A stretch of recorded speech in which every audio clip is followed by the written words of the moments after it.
বাজারে শীতকালীন অনেক সবজি উঠে গিয়েছে, তাই সে সকল সবজি দিয়ে আজকে রান্না করব মিক্সড ভেজিটেবল।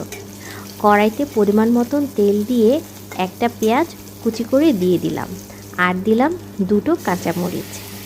এবার ধুয়ে রাখা সবজি দিয়ে দিলাম। এখানে ফুলকপি, সিম এবং আলু ব্যবহার করেছি। আর দিয়ে দিলাম পরিমাণ মতন লবণ আর হলুদ। এবার একটু নেড়ে চেড়ে ঢাকনা দিয়ে ঢেকে দেব।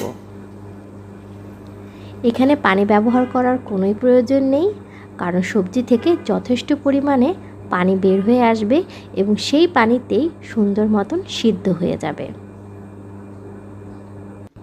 সবজি যখন সিদ্ধ হয়ে যাবে, চুলার আঁচটা বাড়িয়ে একটু নেড়ে চেড়ে ভাজা ভাজা করে নিলেই তৈরি হয়ে যাবে মিক্সড ভেজিটেবল।